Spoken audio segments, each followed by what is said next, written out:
di segmen ketiga ini kita akan ngebahas tentang istilah dalam dunia perkuliahan. Nah, ini menarik banget. Apalagi untuk kalian-kalian yang masuk di dunia perkuliahan, kalian perlu tahu tentang istilah-istilah ini. Atau mungkin ini juga buat bekal teman-teman juga nih yang apa namanya, yang baru kelas 3 nih, mau mempersiapkan diri mau masuk ke perkuliahan, atau mungkin buat kalian yang baru lulus tapi belum ada pemikiran atau pikiran untuk masuk kuliah, atau mungkin lagi nunggu apa namanya, lagi nunggu pengumuman masuk masuk di universitas mana. Gue akan ngasih bekal sedikit ke kalian tentang istilah-istilah yang ada dalam perkuliahan yang mungkin ntar bakal kepake di dunia ketika kalian kuliah nanti. Oke, beberapa istilah yang setahu yang gue ingat dan gue tahu ya. Yang pertama, ada yang namanya UKT. Apa itu UKT? Sebelum kita tahu UKT, kita harus tahu dulu tentang BKT. BKT itu biaya kuliah tunggal, yang artinya ini ya uang kayak uang kita bayar kuliah gitu ya, bayar semacam SPP. Kalau di sekolah kan ada yang namanya SPP. Kalau di kuliah ada yang namanya BKT. BKT itu maksudnya ya biaya kita kuliah gitu, biaya biaya utuhnya ya, biaya utuh dalam ketika kita nanti kuliah nanti gitu. Dan nilai BKT eh, tiap prodi, bahkan tiap jurusan atau tiap fakultas itu berbeda ya. Tergantung dari kualitas pendidikannya, kualitas ngajarnya gimana, alat-alat dalam apa namanya, apa yang diperlukan dalam perkuliahan nanti apa aja gitu. Itu juga bergantung pada nilai BKT tiap prodi, tiap fakultas atau tiap jurusan nantinya begitu. Nah, UKT sendiri atau uang kuliah tunggal itu singkatannya. UKT itu sebenarnya adalah BKT yang disubsidi, atau juga nggak disubsidi, bisa jadi UKT itu bisa jadi disubsidi atau tidak disubsidi. Dan ini biasanya UKT itu adalah besaran besaran ininya, besaran apa namanya, subsidinya itu tergantung juga dari pendapatan orang tua kalian juga nih. Nah, UKT itu biasanya diumumin ketika kalian nanti keterima di perguruan tinggi gitu. Ketika kalian nanti ada status kayak kamu diterima di perguruan tinggi ini, biasanya nanti bakal muncul tuh kamu biaya UKT per semester. Kalian ada per semester, ada yang per semester, ada yang per tahun gitu. Tapi biasanya kayaknya per semester. Biasanya ntar ada UKT per semester yang harus kalian bayar tiap semesternya berapa gitu kan. Misalkan gue BKT, misalkan BKT film TV itu biasanya, kalau setahu gue, apakah ini benar atau salah, buat teman-teman yang satu angkatan sama gue yang tahu tentang masalah BKT dan UKT ini bisa dikoreksi kalau gue salah. BKT untuk film TV isi Surakarta tuh setahu gue tuh 5,5 atau 5,2, gue lupa. Murah kalau dibanding dengan beberapa kampus lain yang juga film TV juga. UKT gue 1 juta, jadi gue dapat subsidi sebesar 5,5 jadi 1 juta, berarti sekitar 4,5 juta ya, lumayan tuh.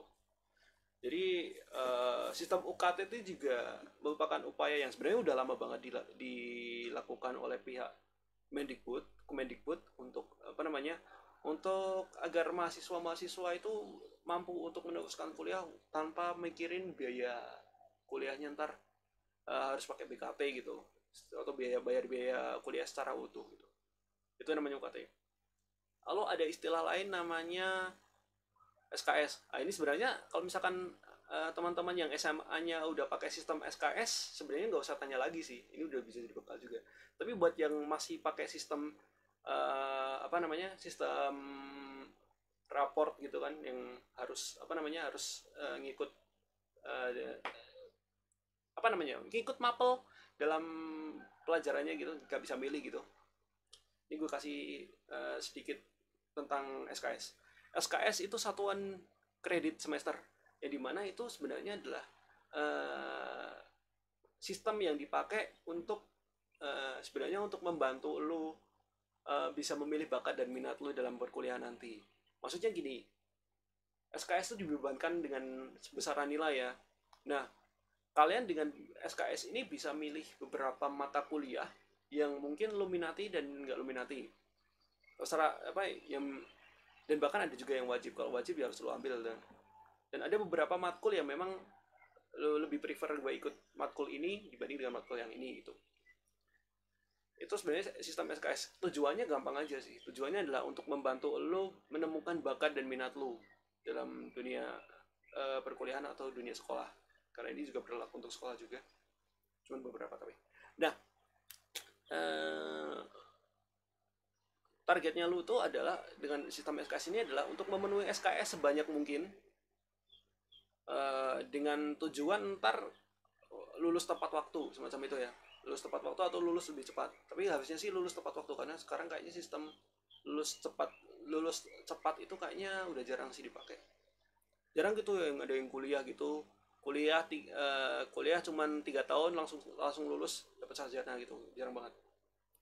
Jadi untuk masalah sistem SKS ini, sekarang sudah lebih banyak adalah tetap lulus tepat waktu gitu ya. Kalau yang SMA gue nggak tahu, karena kemarin pas MPLS sekolah gue kan pakai sistem SKS tuh. Ada yang tanya tentang masalah ini. Kalau misalkan SKS-nya mencukupi, apakah kita juga bisa lulus lebih cepat?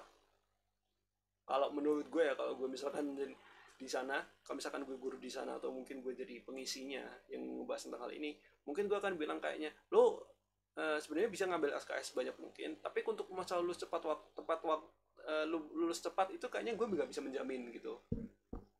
Karena kalau sekarang sistem SKS sekarang bukan lulus cepat, tapi sekarang lulus tepat waktu begitu. Itu sih. Nah, itu SKS ya. Untuk SKS itu nilainya untuk tiap mahasiswa beda-beda. Ini tergantung nantinya nilai yang kalian dapatkan, IPK atau IPS yang kalian dapatkan gitu. Biasanya sih pakai IPK atau bukan IPK, IPS. IPS itu indeks prestasi semester, bukan ilmu pengetahuan sosial ya. Kalau IPK kumulatif, kalau IPS per semesternya. Nah, tergantung dari IPS yang lo dapatkan. Biasanya kalau di kampus gue ya, ini kalau dari kampus gue, kalau IPS-nya di bawah 3,0, itu nanti bakal SKS selanjutnya akan dikurangi 2 SKS. Kalau misalkan di atas 3, lu bakal tetap SKS-nya nggak akan dikurangi, nggak nambah juga sih. Terus kalau di kalau di bawah 2,75 setahu gue ya bakal dikurangi 4, bakal dikurangi terus gitu loh. Kalau misalkan IP kalau di bawah menurun terus, bakal dikurangi juga SKS-nya. Teman-teman yang kadang bisa jadi teman-teman yang lulus gak tepat waktu, bisa jadi nggak harus SKS-nya, mungkin nggak selamanya SKS-nya di bawah dari standar 3,0 ya. Kadang-kadang yang mereka yang nggak lulus tepat waktu mungkin ada yang EPK-nya bagus tapi minta break dulu beberapa semester gitu, minta break tunda cuti kuliah beberapa semester gitu. Jadi untuk masalah SKS sebenarnya belum tentu menjamin lu bakal lulus tepat waktu atau enggak. Itu tergantung juga dari bagaimana lu kuliah dan bagaimana kesibukan lu dalam kehidupan gitu, sehingga lu bisa nyepetin kuliah atau mungkin kegiatan lain begitu. Tuh. Oh ya, tadi udah ya istilah IPS dan IPK. Itu sebenarnya penilaian saja sih, semacam sistem penilaian di kuliah. IPS dan IPK tuh nilainya antara 0 sampai 4 gitu ya. Dan kalau 4 itu bagus, 0 itu jelek, udah pasti.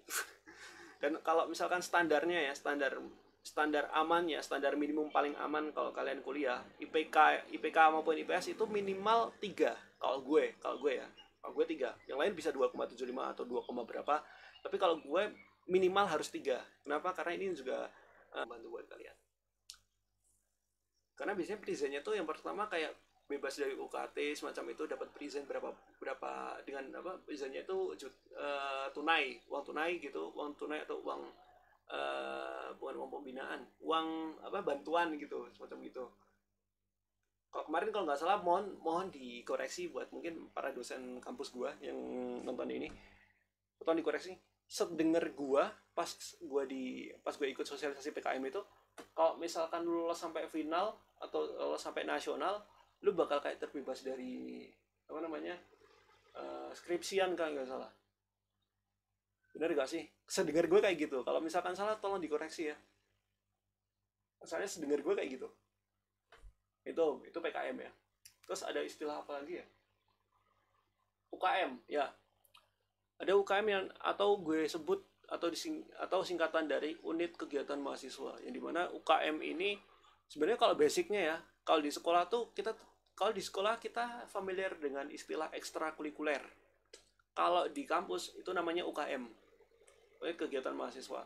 Dan unit kegiatan mahasiswa tiap kampus itu beda-beda juga, tergantung juga dari apa namanya, eh, jurusan dan fakultas dari yang ada di kampus tertentu gitu. Kalau gue kan kampus seni nih, karena kan nggak ada yang namanya apa namanya, nggak ada tuh eh, yang berhubungan dengan olahraga, nggak ada yang berhubungan dengan dunia, apalagi sih selain olahraga ada yang namanya pramuka dan yang lain-lainnya kan nggak ada tuh. Nah, kepemimpinan deh nggak ada kan kayak gitu, dan juga militer gitu gitu nggak ada kan. Nah, itu masuk di UKM gitu tuh. Ya semacam kayak ekstrakurikuler. Kalau di sekolah kan ada tuh ekstrakurikuler kayak sepak bola lah, basket lah, panahan lah, ada pencak silat lah, ada taekwondo dan yang lain-lainnya gitu kan. Pramuka, osis, osis bukan, beda-beda, bukan, itu bukan ekstrakurikuler. Ada pramuka, ada ya, apa lagi sih, banyak kok di sekolah pasti beda-beda sih, nggak harus sama, tapi beberapa juga ada yang sama. Kalau di kampus ada itu semuanya, setiap kampus pasti berbeda. Kalau di kampus gue ada yang namanya ada yang sepak bola, ada yang futsal, ada yang badminton, ada yang panahan, ada yang apa namanya pencak silat, ada yang taekwondo juga, ada yang pramuka, ada apa namanya kemiliteran juga, dan beberapa UKM lain sih. Yang pastinya beragam dan tiap kampus berbeda. Ya kalian bisa lihat, cek sendiri kalau misalkan kalian keterima di kampus tertentu, kalian bisa cek UKM yang ada di kampus kalian. Itu UKM. Terus ada lagi istilahnya ormawa atau organisasi mahasiswa. Kalau di sekolah kita tahu OSIS, kita tahu apa lagi sih, setahu kita ya kalau di sekolah tuh namanya OSIS doang ya. Pramuka bukan organisasi, kalau pramuka itu ekstrakurikuler. OSIS tuh doang kalau di sekolah yang disebut organisasi. Kalau di kampus ada yang organisasi tuh ada yang namanya apa namanya, Dewan Amanat Mahasiswa itu ada. Terus ada lagi Badan Eksekutif Mahasiswa, ada tuh. Kalau Dewan Amanat di istilah kampus lain beda ya. Di kampus lain istilahnya mungkin beda, bukan Dewan Amanat. Kalau di kampus gue namanya Dewan Amanat. Ada yang namanya Badan Eksekutif. Ada yang namanya Lembaga Pers. Ada apa lagi sih, gue lupa. Sebenarnya yang gue tahu ada 3 sih. Kalau di kampus lain mungkin berbeda. Bisa di komen di bawah atau di live chat. Oke, ada 3. DAM itu legasi, Dewan Amanat itu kalau di kampus gue, Dewan Amanat tuh fungsinya kayak DPR atau MPR kalau di negara. Fungsinya ya kita apa namanya, mengesahkan peraturan gitu, ada ART ntar itu bahasan di luar itu, karena ART dipakai di beberapa organisasi juga. Misalkan kalian udah tahu ya bagus, kalau belum tahu ntar gue kasih tahu. Terus ada lagi apa namanya, sosialisasi atau mungkin apa namanya, kayak jejak pendapat begitu kan. Kalau DPR kan jejak pendapat untuk menentukan regulasi atau peraturan tertentu gitu kan. Terus apa namanya, dengar pendapat dengan petinggi kampus biasanya juga ada kayak gitu, itu pihak DAM. Kadang BEM juga termasuk. Kalau BEM itu namanya eksekutif kan, pasti menjalankan regulasi atau apapun yang disahkan oleh DAM itu. Dan biasanya presiden mahasiswa atau presma atau presiden mahasiswa itu masuk di apa namanya, masuk di BEM, ketua BEM atau istilahnya presiden mahasiswa lah kalau kita. Dia tugasnya adalah memberikan apa namanya, mewakili kita mahasiswa gitu. Kita punya aspirasi nih, kita wakilin ke apa namanya, kita wakilin ke eksekutif, karena eksekutif yang melakukan atau apa namanya, mengeksekusi apa yang disahkan oleh DAM gitu. Mungkin ada yang tanya juga nih di sini, atau ada beberapa orang tanya ke gue juga nih, kan kita mahasiswa nih, DAM kan fungsinya kayak DPR atau MPR di negara gitu kan, tapi kenapa aspirasi kita diajukan ke BEM ya? Nah, alasannya adalah karena begini, BEM itu semacam kan diambil dari mahasiswa nih, dan semua aspirasi atau semua keluhan itu kan kita kita sebenarnya bisa ngajuin ke DAM. Cuman kan DAM kalau di fungsi di kampus gue kan bukan untuk memberikan apa namanya mengajukan aspirasi kita gitu kan. Kalau di kampus gue kan tugasnya ya paling cuman jejak pendapat, terus apa namanya jejak pendapat, terus membahas tentang regulasi dan peraturan, atau juga bisa juga kadang-kadang juga jejak pendapat dengan pejabat petinggi kampus gitu. Dan kadang juga apa namanya membahas jejak pendapat juga terhadap keluhan-keluhan kita yang kita sampaikan ke BEM, dan BEM menyampaikannya ke DAM untuk dibahas lagi, dan nantinya juga akan dibahas juga nanti ke petinggi kampus gitu. Jadi semacam gitu, itu BEM ya.